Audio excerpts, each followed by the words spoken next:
ये स्टुपिडिटी की पीक है। आप अपने आप से एक सवाल पूछो कि भाई बिना मसल हिलाए या इन्वॉल्व करे कोई मसल कैसे टारगेट किया जा सकता है। हमारा शोल्डर या लैटरल डेल्टॉइड एल्बो से 1.5 बिलांग दूर है कम से कम, और इस भाई ने सिर्फ फोरआर्म मूव करके एक मूवमेंट को लैटरल रेजिस का नाम दे दिया। लैटरल रेजिस जो कि शोल्डर की एक मूवमेंट का नाम है, और अब नाम तो एक्सरसाइज के हिसाब से या इस पर विश्वास करने वाले लोगों के हिसाब से रखा है, एल रेजिस। लेकिन पहले आप शोल्डर की एनाटॉमी को समझो। डेल्टॉइड जो मसल है वो बेसिकली हमारे स्कैपुला से शुरू होकर हमारे अपर आर्म यानी ह्यूमरस में खत्म हो जाता है, और इसका मेन काम होता है शोल्डर एब्डक्शन। और अब इसी वजह से अपर आर्म फुली रिस्पॉन्सिबल है हमारे लैटरल डेल्टॉइड को टारगेट करने के लिए, क्योंकि ये एब्डक्शन कर सकता है, ना कि other half of the arm यानी एल्बो या फोर आर्म। अब क्योंकि लैटरल डेल्टॉइड को टारगेट करने के लिए आपके शोल्डर का एब्डक्शन बहुत ही जरूरी है, जो कि सो कॉल्ड एल रेजिस या एल लैटरल रेजिस में नेग्लिजिबल है, मतलब ना के बराबर है। और अब लैटरल रेजिस में एल्बोज और फोर आर्म्स को मूव करना बिना किसी शोल्डर एब्डक्शन के मूवमेंट का जो टारगेट है वो दूसरे मसल पे शिफ्ट कर देता है, जैसे बाइसेप्स और फोर आर्म्स। और ये असल में बाइसेप ब्रांची या ब्रैकियालिस के लिए ज्यादा इफेक्टिव एक्सरसाइज बन सकती है बजाय के लैटरल डेल्टॉइड के। लोल।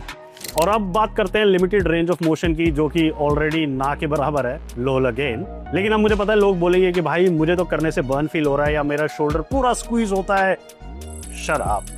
क्योंकि कोई स्क्वीज या मसल का बर्न डिसाइड नहीं करता कि एक्सरसाइज कितनी इफेक्टिव है उस मसल को टारगेट करने के लिए। और अब इस पूरी मूवमेंट में आपका शोल्डर जॉइंट जरूर मूव हो रहा है थोड़ा बहुत, डंबल्स रेजिस्टेंस भी क्रिएट कर रहे हैं, लेकिन वो जो आपकी एल्बो में बेंड है ना, वो शोल्डर पे लोड को बहुत ही मिनिमल रखता है, बहुत ही कम, ना के बराबर, क्योंकि शोल्डर जॉइंट से मूवमेंट आर्म का काफी लंबा डिस्टेंस है ऑलरेडी। आवाज चली गई लेकिन बंदों में दिमाग नहीं आ रहा, जिसकी वजह से लैटरल डेल्टॉइड फुली एंगेज हो ही नहीं पा रहे मूवमेंट में, चाह के भी, लोगों के चाहने से भी, माइंड मसल कनेक्शन से भी, फिर भी लोग करे जा रहे हैं। और ये जो आपकी गर्मी है ना, बेसिकली जो आपका बर्न आ रहा है ना शोल्डर पे, ये वो शोल्डर के आइसोमेट्रिक टेंशन के कारण आ रहा है, क्योंकि शोल्डर पे जो स्टैटिक कॉन्ट्रैक्शन है ना, उस वजह से वो बर्निंग सेंसेशन आपको फील हो रहा है। और स्क्वीज का मतलब कोई आपकी मसल की प्रॉपर एंगेजमेंट या एक्टिवेशन इंडिकेट नहीं करती या ट्रांसलेट नहीं करती। ये बेसिकली आपके जो माइंड से आप पर्पसली स्क्वीज कर रहे हो उससे भी आ सकती है बर्निंग या स्क्वीज सेंसेशन। और इसका सबसे बढ़िया एग्जांपल है बाइसेप कर्ल्स या लेग एक्सटेंशंस, जहां मूवमेंट के टॉप पे आप लाइट वेट से भी फुली कॉन्ट्रैक्टेड फील कर सकते हो,